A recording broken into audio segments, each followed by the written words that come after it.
And the film is visually stunning. I mean, I thought Simon did a great job as DP. Yeah, I thought so too. Yeah. We did too. Yeah. So the movie is entertaining. It's creepy. It's scary. It's fun. I mean, but it also talks about some interesting themes that have to do with our relationship with technology and our dependence on it. Well, right? It truly is, and again, that's why we think the movie works as well as it does, is because it's not just a scary movie. You know, like all great horror films, they have something to say, right? It's a great reflection of the horror genre always. It's a great reflection of the time that they're made in, and all the good ones actually have some kind of social commentary to them. And of course, in this film, it is about our obsession and our fixation with technology and how we rely on it so much, so constantly. And so here's a movie with a character with this young kid who becomes such a dependent relationship with this artificial doll, and she sees this thing as a real life substitute to the parents that she lost at the start of the film, and you know, it's a great commentary, and I feel like that's another thing that the movie did really well to kind of talk about all that stuff. Yeah, it shows how AI can be great and incredible for us, and also not. And also very dangerous and not good. In that sense, how would you describe your own relationship with technology? I mean, are you technologically savvy people? I like to think that I am to some degree. I know I'm very dependent. I'm hooked on my phone and my computer and my iPads, so it's kind of hard to not be. I'm hooked on it too. I wish I was less hooked, but I'm pretty hooked.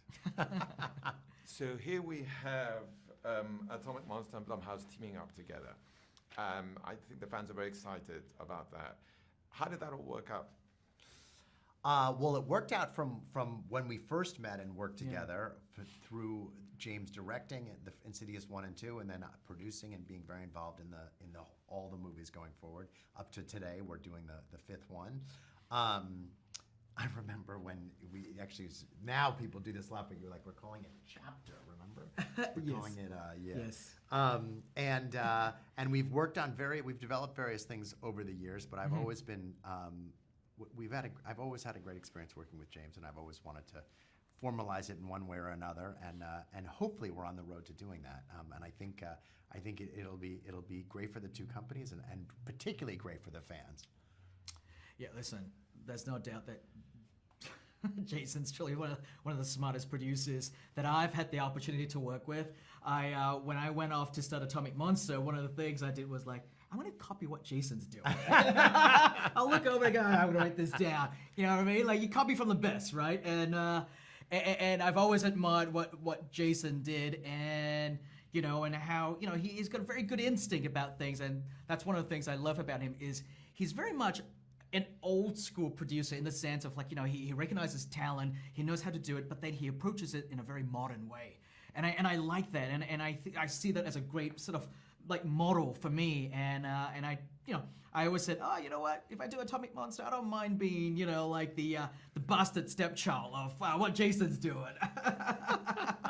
And to be able to now kind of come together and collaborate on future projects is exciting. And following up on that, what do you think makes this project so unique? Well, I mean, I think this project, M3GAN, is a great representation of us working together. It truly is the, you know, it's the first film that represents, you know, potentially Atomic Monster and Blumhouse coming together, and you know, and sort of sharing resources and ideas and stuff like that. I hope that they could be many more M3GANs. At least that's the hope. Yeah, but I also think that there definitely will be. Hopefully there'll be more M3GANs, but there's definitely going to be, we're working on one, but there's going to be more films about, especially horror movies about AI. And what I think is special about this movie is it's kind of the first one about AI today. There have been what AI was 15 and 20 and 30 years ago is not nearly as threatening as what it is today. And I think we'll see more movies like this, but what's special about this is it's the first one. Both of you are total giants in the genre. And the fact of the matter is that this is a genre that has fascinated viewers since the dawn of cinema. Yes. Dawn of storytelling. Absolutely. Yeah. And before that, the dawn of storytelling. Yeah. Why do you think we like to experience that communal sensation of going into a place, getting scared? And we've been doing it for centuries. Why is that? Well, my perspective is, we love to go. To me, going to a horror movie or an action movie or any kind of movie that gets you to experience a whole bunch of different emotions is like a roller coaster ride. So you go into it, you see all this scary stuff, and it pushes you to the edge of sort of like mortality. It reminds you of all this other stuff. But then you're not actually in harm's way. You're sitting in a nice, comfy, dark room with the air conditioning on. You're eating your popcorn and drinks, right? But you let your imagination run wild. You get to go into the places that the filmmakers take you to, but you're still in the comfort of your own, like in the seat, right, in the theater, and you get to share that fun experience with the strangers in the room, and you guys are laughing together, screaming together. I think that's so much fun, and that's what makes roller coaster rides so fun, is because at the end of the day, it may be terrifying as you're going through it, but once the ride ends, you get up and you go back to the safety of your own home. Your life, yeah. I totally agree with everything James said. I think horror, in a certain way, it makes the world feel safer. Whether it's a movie or a book or whatever it is that you're reading or watching, these scary things happen to other people, not you, and you can close the book, you can walk out of the movie theater, right. You can completely control it, and somehow that helps us digest the real fears that are out there in the world. It's very strange. When the more chaotic the world is, the better horror often does, and I think it's a result of what we're both talking about.